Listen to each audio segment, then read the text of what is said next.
Good afternoon, everyone. We are now in day 3 of the Democrat-led government shutdown. The Democrats continue to recklessly hold the American people hostage over their demands to give illegal aliens free health care. Republicans are fully unified behind passing nonpartisan clean funding bill, the exact same bill that Democrats approved back in March to reopen the federal government. But those same Senate Democrats are now voting against this clean funding bill and keeping the people's government closed. I understand Democrats will have an opportunity very shortly here to change course, and we hope that they will. There are significant personal impacts on millions of Americans as a result of this current government shutdown. The 1.3 million men and women of America's Army, Navy, Air Force, Marine Corps, Coast Guard, and Space Force who serve honorably and put their lives on the line to defend us all are not being paid. Military families are already seeking out food assistance because of financial anxiety caused by this Democrat shutdown. According to new reporting from the Military Times, staff members at the Armed Services YMCA food pantry distribution location near Fort Hood in Texas found a line of military families stretched around the side of the building yesterday at 5 in the morning. According to the staff who work there, that is, quote, not happened ever. They've already had a 34% increase this week over past weeks. President Trump and Republicans fundamentally believe we have a sacred responsibility to protect and provide for our military families with the resources they need to thrive. If Democrats believe in this very simple premise too, they should end this shutdown immediately. Unfortunately, the severe impacts of the Democrat shutdown extend beyond our troops. Nearly 7 million mothers, infants, and low-income families who rely on government-run food assistance will be in jeopardy if the WIC program runs out of money in the weeks ahead. The more than 13,000 air traffic controllers who ensure that Americans fly safely in airports across the country are currently working without pay. The National Flood Insurance Program is in danger of lapsing, which could leave families without necessary help if a disaster strikes, and we are in the middle of hurricane season. Critical services offered at Social Security field offices are reduced for senior citizens and disabled Americans. Helpful transition assistance programs are not being provided for veterans who fought to defend our country and are now trying to re-enter civilian life. The economic consequences of this shutdown are piling up every day. Policymakers, markets, and even the Federal Reserve are flying blind at a key juncture because BLS and BEA data are on hold until the government reopens. Democrats shutting down the federal government to give health care to illegal aliens could lead to lower growth and higher unemployment rates for Americans. According to a new memo from the Council of Economic Advisors, the U.S. economy could lose $15 billion of growth domestic product each week. Every single week, the Democrat shutdown extends, with a month-long shutdown leading to an additional 43,000 unemployed people.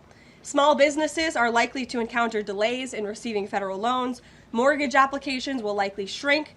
And just this morning, Business Roundtable, an association of more than 200 CEOs of Americans' leading companies representing every sector of the U.S. economy, put out a statement urging Congress to pass the clean CR that will once again come before them in the Senate floor in just a few moments. Quote, a fully functioning government is essential for American businesses, workers, and consumers, while policymakers continue working on a full-year funding package and other pressing issues. Again, that is a quote from the Business Roundtable. What's clear is that the Democrats' actions account to an intentional sabotage of our country and our people by shutting down our government. This madness must end. President Trump and Republicans are calling on Democrats to reopen the government immediately on behalf of the American public. All we need are 5 Democrat senators to do the right thing and to stop this shutdown. Call your Democrat senator and tell them to vote yes to reopen the government. On another matter, despite the Democrat shutdown, President Trump's efforts to make America safe again continue. President Trump believes that American cities should be the safest places on earth, and he is committed to making this a reality. We've already seen that President Trump successfully made D.C. safe again in only a few weeks. That same crime crackdown will continue to happen in cities across the country and is happening in Portland, Oregon. President Trump will end the radical left's reign of terror in Portland once and for all. The president has directed Secretary Hegseth to provide all necessary troops to protect war-ravaged Portland and any ICE facilities under siege from attack by Antifa and other left-wing domestic terrorists. What's been allowed to happen in Portland, and we saw disturbing video footage of this last night, this is not peaceful protesting, this is left-wing anarchy that has been destroying this great American city for years, leaving police officers battered, citizens terrorized, and business properties damaged. Since early June alone, Antifa terrorists have laid siege to the ICE field office in South Portland. These radical left-wing lunatics have violently breached the ICE facility by using a stop sign as a battering ram, hurled explosives and other projectiles at law enforcement, repeatedly assault and dox officers, berate their law-abiding neighbors, and have even rolled out a guillotine in front of the ICE facility. And more people should be reporting on that. President Trump has sent federal law enforcement to protect federal assets and arrest those fueling this violence. Just last night, we saw an extremely troubling incident where conservative journalist Nick Sorter was captured on video being taken into custody by the Portland police after he was ambushed by Antifa and was defending himself from these assaults. But instead of arresting these violent mob members night after night after night who are ravaging this community, the police arrested a journalist who was there trying to document the chaos, and everyone in this room should be extremely concerned about that. The Department of Justice spoke with that journalist this morning, and they will be launching a full investigation into his arrest. This incident is part of a troubling trend in Portland where left-wing mobs believe they get to decide who can visit and live in their city. It is not their city. It is the American people's city, and President Trump is going to restore that. I just spoke with the president about this, and he has directed his team here at the White House to begin reviewing aid that can potentially be cut in Portland. We will not fund states that allow anarchy. There will also be an additional surge of federal resources to Portland immediately, including enhanced CBP and ICE resources. Law and order will prevail, and President Trump will make sure of it. With that, I'll take your questions, and we will begin today's briefing with our new media seat, Amanda Head from Just the News. Amanda, thank you for being here. Thank you, Caroline. On that most recent topic that you mentioned, reportedly Portland police have not been able to engage protesters to the degree that they normally would. Does the president plan on handling this from that angle as well with city leaders? Yes.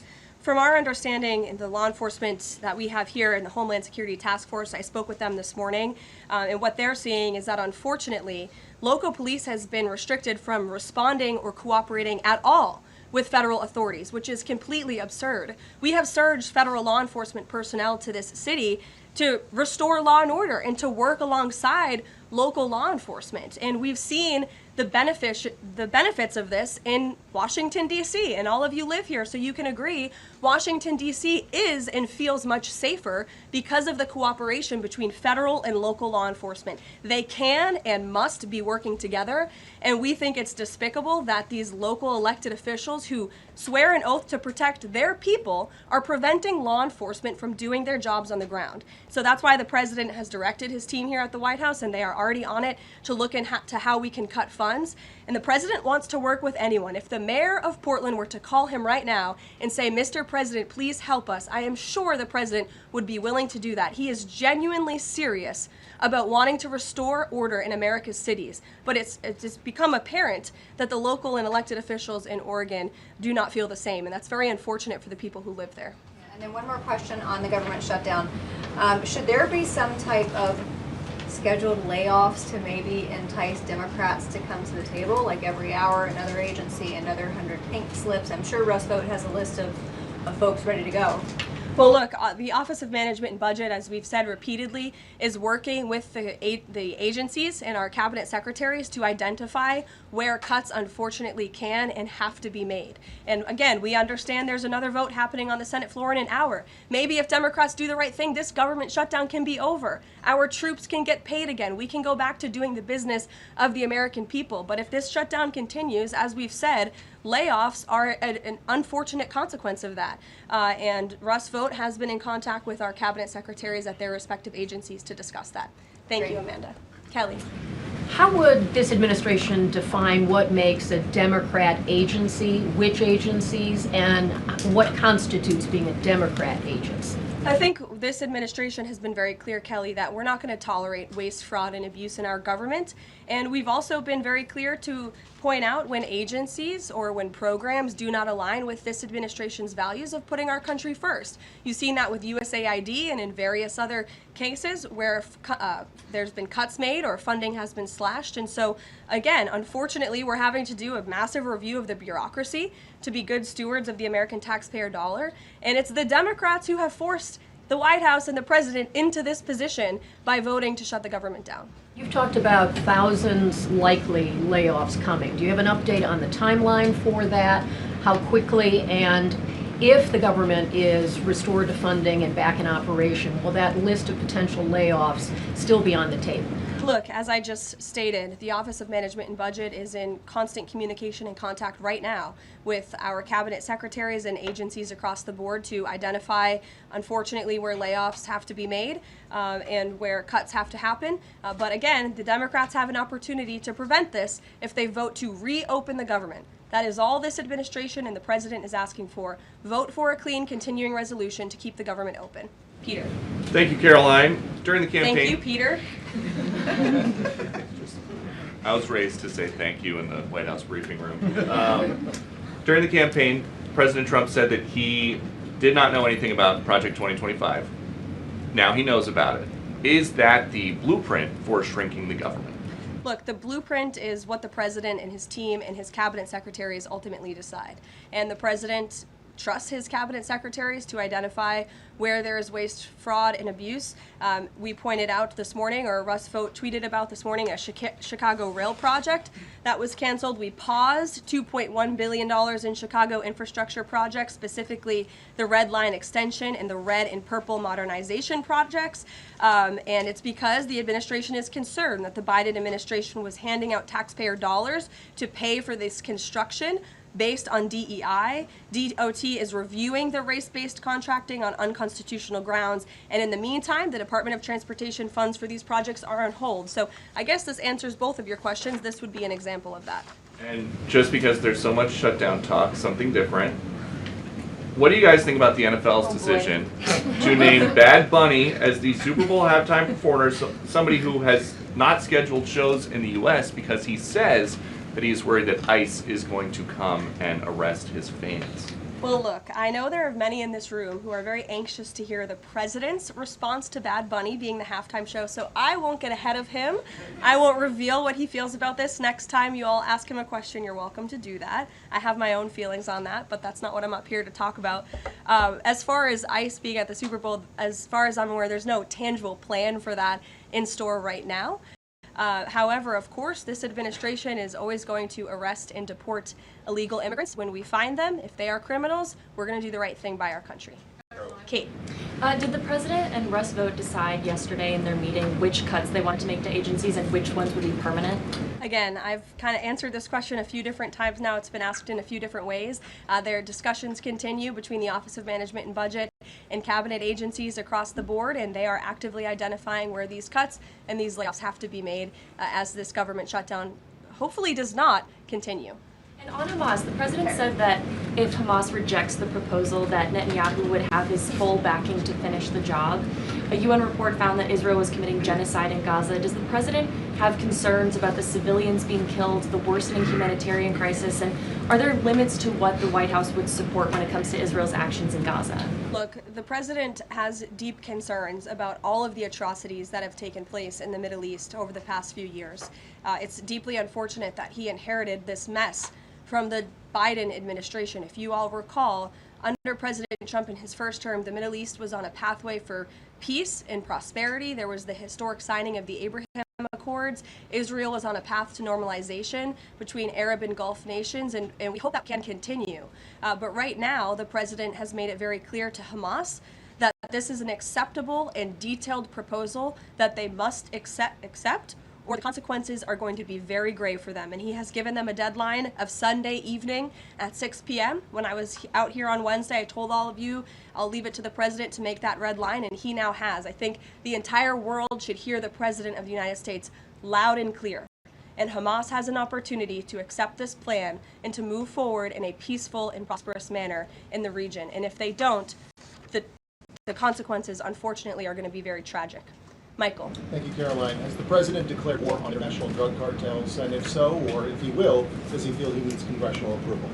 As the White House has said many times, the president has directed these actions, these strikes against Venezuelan drug cartels and these boats, consistent with his responsibility to protect the United States interests abroad and in furtherance of the U.S. national security and foreign policy interests. This is pursuant to his constitutional authority as commander-in-chief and the chief executive to conduct foreign relations. In each of these cases, Michael, the vessels have been assessed by the U.S. intelligence community to be affiliated with designated terrorist organizations engaged at the time in trafficking illicit drugs to our country. The president has been very clear, dating back to the campaign trail, that he is always going to do what's in the best interest of the American homeland.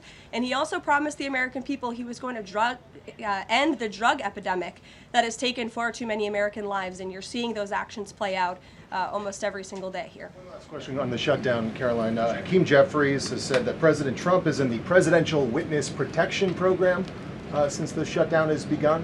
What's the White House's reaction to that? That's just more ridiculous fodder from Hakeem Jeffries. As you all know, because you're here every day, the president is literally working around the clock right now. I think he has a swearing-in ceremony, or he already did. He has several meetings on the books today. He literally works 24/7. Anyone who works in this place or covers this place, as you all do, knows that to be true. And Hakeem Jeffries and the Senate Democrats should get back to work in a few minutes and vote to reopen the government. Emily. Thank you, Caroline. You spoke earlier about the energy and infrastructure projects that Director Vogt paused. Will the White House agree to restore that funding as part of a deal to end the shutdown? Well, I won't make any agreements here. Senate Republicans are talking with their colleagues on the Democrat side, but right now, Russ Vought is doing what he's been tasked to do in the midst of this government shutdown, which is to look at funds that need to be temporarily halted or need to be canceled. And Chicago is just another example of that. Caroline. Go to Libby in the back. Thank you, Caroline. I have two questions for you, one on the FDA, but first on the shutdown. Sure. Will the administration, if this government shutdown ends, still move forward with firing thousands of federal workers? Look, as I've said repeatedly, Libby, right now we want the government to be open. Layoffs are an unfortunate consequence of a government shutdown, and it's something the administration is examining. If the government is reopened, we're going to get back to doing what we were doing last week and the week before, working on the issues that the American people care about. And then on the FDA, they just approved that new abortion pill, and it's causing a lot of uproar among Republicans. What is the president's response to that, and does the administration plan to have that FDA approval? Well, the Secretary of Health and Human Services, Bobby Kennedy, has put out several statements on this. The HHS's decision, it's not an endorsement of this drug by any means. They are just simply following the law. And as they put out in their statement, by law, the Secretary of Health and Human Services must approve a generic drug application if the application demonstrates the generic drug is the, quote, same as the brand name drug. Generic applicants are not required to submit independent evidence proving safety and effectiveness. As such, FDA's decision to approve a second generic version does not address the merits of the current safety program. HHS is reviewing adverse effects to ensure the FDA's required safety program for the drug is sufficient to protect women. This safety review equally applies to generic versions of this drug. So FDA and HHS are following the law. It's, again, not an endorsement of the drug itself. Mary. Thanks, Caroline. Two questions on the shutdown. You've argued that these impending layoffs are necessary to keep essential services up and running, but that has never been the case in any previous shutdown. Even when the government was shut down for 35 days in Trump's first term, you've never had to lay off thousands of workers to keep essential services up and running. So why are layoffs now necessary in this shutdown? Because we have an administration and we have a president who are wholeheartedly focused on restoring fiscal sanity to our government and doing the right thing by the American taxpayer. We are $37 trillion in debt, and the federal government is currently shut down. There is no more money coming into the federal government's coffers. And as you've also seen since the beginning, in January, this administration is focusing on waste, fraud, and abuse. And so Democrats have given this administration an unenviable choice to have to take a look at the balance sheet and identify where these cuts and layoffs can be made. And you just said this is an unenviable choice, that this is an unfortunate consequence, but the president has described this as an unprecedented opportunity to lay off additional workers. He's posted a video likening Russ' vote to the Grim Reaper. So which is this? Is this an opportunity to fire more workers or an unfortunate consequence? Look, the president likes to have a little fun every now and then, and I think both things can be true at the same time. The Democrats have given the administration this opportunity, and we don't like laying people off. Nobody takes joy in that around here, and if you think that, then I think that's very sad. You view the White House and our staff as wanting to put people out of work. Nobody wants to do that, but sometimes in government you have to make tough decisions. Carrie. Going back to Portland, as far as the city council there is concerned, they appear to be very sympathetic towards the protesters over at the ICE facility. Is the White House considering invoking the Insurrection Act over in Portland? Is that something they are considering also? As far as the Portland City Council is concerned, are they looking at the members there who are appear to be helping out the protesters as far as suggesting to get burner phones, et cetera, et cetera? That's not something I've heard that's under consideration or discussion at this time. Caroline. Caroline. Who's ever yelling in the back? Go ahead. Me. Sure. Thank you. Bianca Gracia here, and I have a question. This week, the Democrats have chosen illegals over hard-working Hispanic Americans during Hispanic Heritage Month, causing the White House to cancel the celebration with the president. Is the president open to letting the Hispanics, who overwhelmingly voted for him, have their own siesta fiesta in the White House lawn opposed to the fancy, we don't need fancy schmancy, right? You can give us the backyard and we'll fill it all in and have in our own fiesta. Is the president open to that? I had no idea she was going to ask that question. I just want to preface that. I've never met you. I just want to say that, but welcome to the briefing room. I love your energy. I can't personally unilaterally promise the South Lawn grounds. We have some construction going on out there, but I know that everyone here views it as very unfortunate we had to cancel or hopefully just reschedule the Hispanic American Heritage Month event, and it's because we are working around the clock during this government shutdown. When the Democrats vote to reopen the government, that event will be back in the planning stages. You're welcome. Brian, go ahead. Very much. Welcome to the briefing room, by the way. I was with the Secretary of War and the Attorney General in Memphis just the other day as we were going to a command center. And I noticed a billboard along the highway that said, "Memphis welcomes the National Guard." Now, what is your message today to Democrat mayors watching us right now that suffer from TDS and they cannot get Trump out of the way to saving their city, Portland being one of them? They should do the right thing by their citizens, Brian. They should call the president, they should call the White House and say, we want to work with you. And in Memphis, we are seeing some cooperation. As you saw from that billboard, the people of Memphis are loving this, and they are very grateful for the federal government's efforts. And federal law enforcement is there. We're working alongside local law enforcement. We'd like to see it ramped up a little bit because we want to make progress, and we want to arrest as many bad criminals as we can. Since Monday, I do have some updated statistics from the Homeland Security Council this morning. Since Monday, 153 arrests have been made in Memphis, including 5 gang members. 48 illegal guns have been seized, and 5 missing children have already been recovered. Last night, 60 arrests were made and 21 illegal firearms were seized. Arrests from last night include a suspect wanted for rape of a child under 13, first-degree murder, breaking and entering, aggravated assault, illegal drug possession, and many more. So we continue to see good results coming in through Memphis, and the president is very excited about making Memphis safe again. In the blue. Thank you.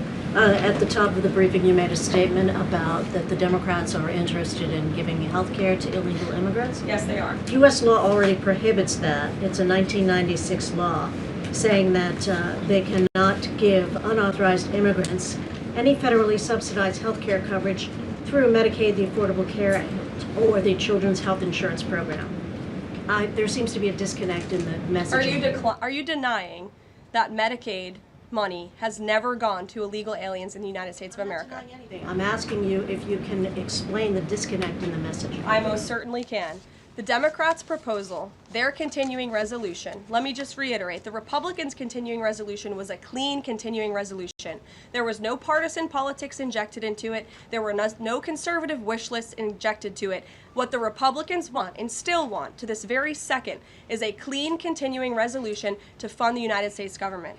What did the Democrats want in their continuing resolution? They inserted a provision to undo a provision in the Working Families Tax Cut, the One Big Beautiful Bill, that ended taxpayer-funded health care illegal benefits for illegal aliens. Democrats' proposal would require Medicaid to pay more for emergency care provided to illegal aliens than Medicaid does for American patients who are disabled, elderly, or children. And this bill would have also allowed California to continue a gimmick that funds its Medicaid for illegals program. Those are things that we ended, the Trump administration ended, with the passage and the signage of the One Big Beautiful Bill. And it is an undisputed fact, a fact that under the Biden administration, illegal aliens were absolutely receiving taxpayer-funded health care benefits. In fact, in fiscal year 2024, Medicaid costs for emergency services for illegal immigrants skyrocketed by 142% from the previous year to $9.1 billion.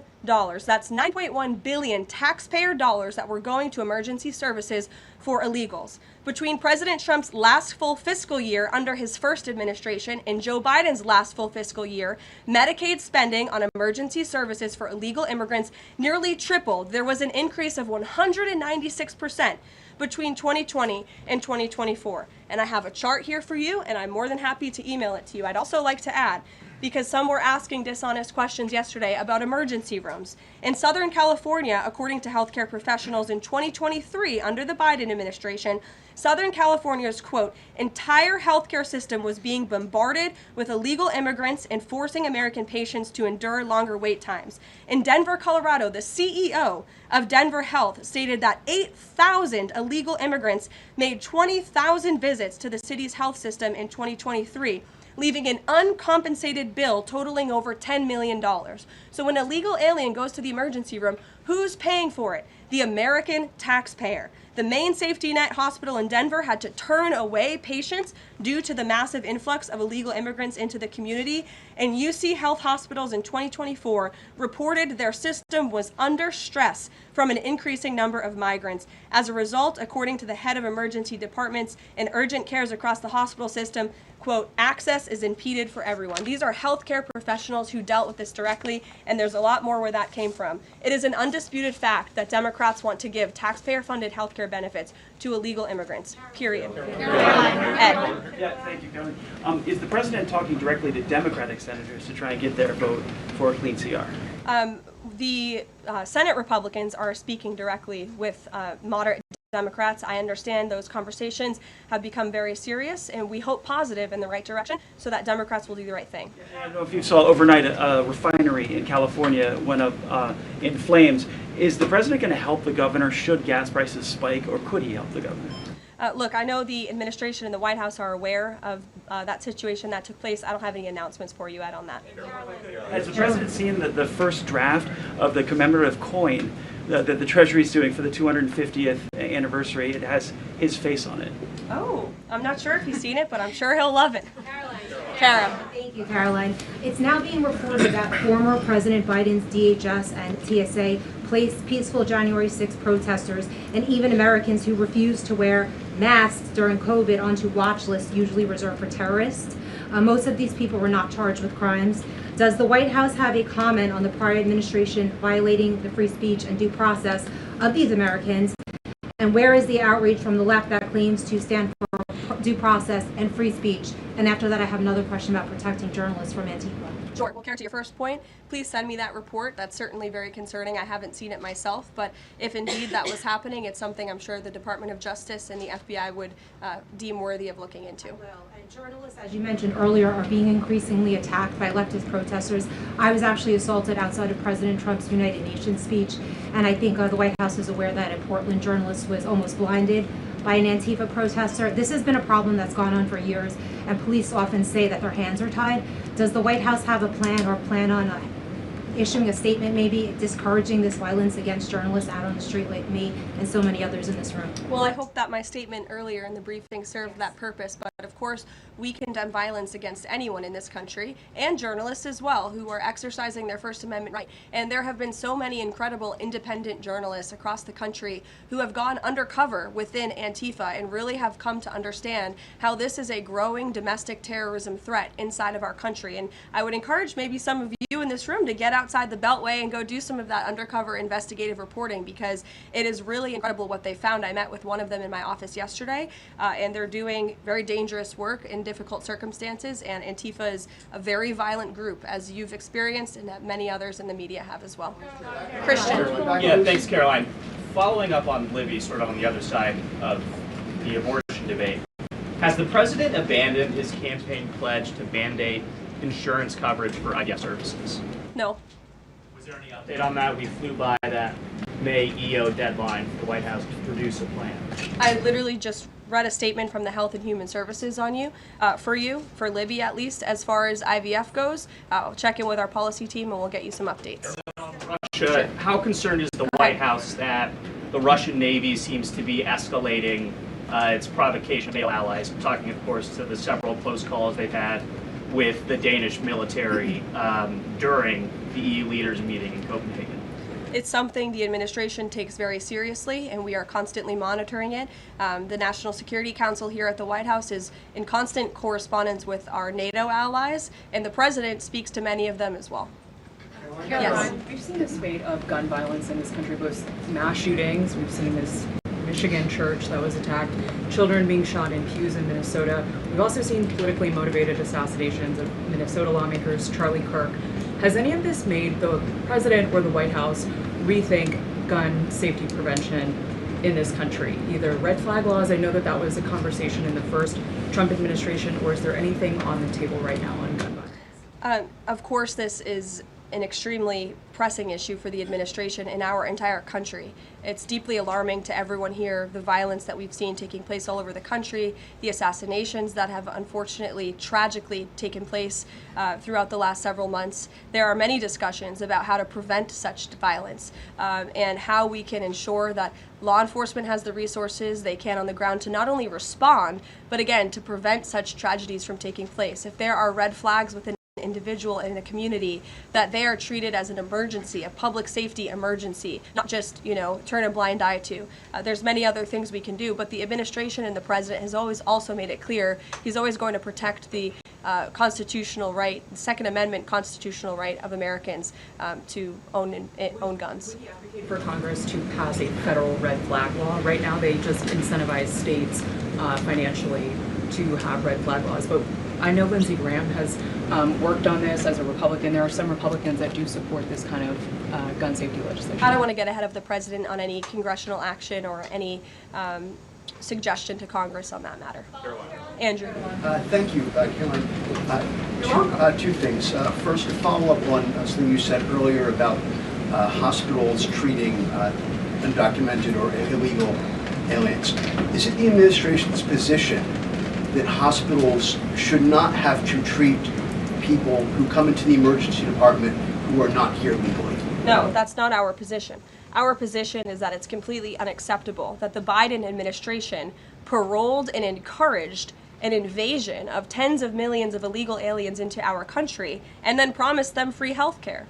And the Democrats are on the record repeatedly stating that they believe illegal aliens should have health care benefits, free health care benefits in the United States of America. So that is a recipe for a disaster. Of course you're going to encourage a mass illegal invasion of our country, which is exactly what happened. And we've seen the unfortunate consequence of that, where American patients are being put last, where American patients are having to wait in wait rooms, where grandmothers and grandfathers are waiting hours and hours for care because they're being put behind the line to illegal aliens. And we don't agree with that. We don't support that. That's why the administration is desperately trying to fix it and deport the tens of millions of illegal aliens that the Democrats and the Biden administration allowed into our country. And we'd love to continue doing that work so long as the federal government is reopened. And there are many federal law enforcement agents and officers right now who are working without pay. That's unacceptable. The Democrats need to reopen the United States government, and we hope that they will do the right thing on the Senate floor in just a few moments. Thank you, everyone.